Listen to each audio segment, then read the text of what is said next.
Bro உங்களுக்கு பிட்காயினோட starting price என்னன்னு தெரியுமா? 2010 ஒரு பிட்காயினோட வேல்யூ ஜஸ்ட் 10 ரூபா. இன்னொன்னு சொல்லணும்னா 10,000 பிட்காயின் கொடுத்து 2 பீஸா ஒருத்தன் 2010 வாங்கினான். ஆனா 15 இயர்ஸ் லேட்டர் இன்னைக்கு ஒரு பிட்காயினோட வேல்யூ எவ்வளவுன்னு தெரியுமா? 1 கோடி ரூபா. இது ஏன் இப்ப சொல்ற? இதையா இப்ப சொல்றேன்னு தானே கேக்குறீங்க? Same scenario. அன்னைக்கு பிட்காயினோட ரேட் இவ்வளவு வரும்னு சொல்லி யாருக்கும் தெரியாது. சோ யாருமே அதை பை பண்ணல, அதை ஃபோக்கஸும் பண்ணல. Same scenario in Dubai real estate.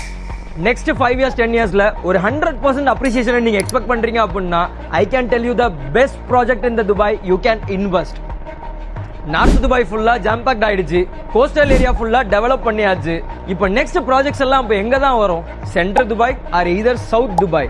உங்களுக்கு அப்ப அப்ரிசியேஷன் வேணும் அப்படின்னா நீங்க நெக்ஸ்ட் அப்ரிசியேஷன் ஆக போற இடத்துல தான் இன்வெஸ்ட் பண்ணணும். நீங்க என்ன கான்டாக்ட் செஞ்சீங்க அப்படின்னா I will tell you the best suggestion.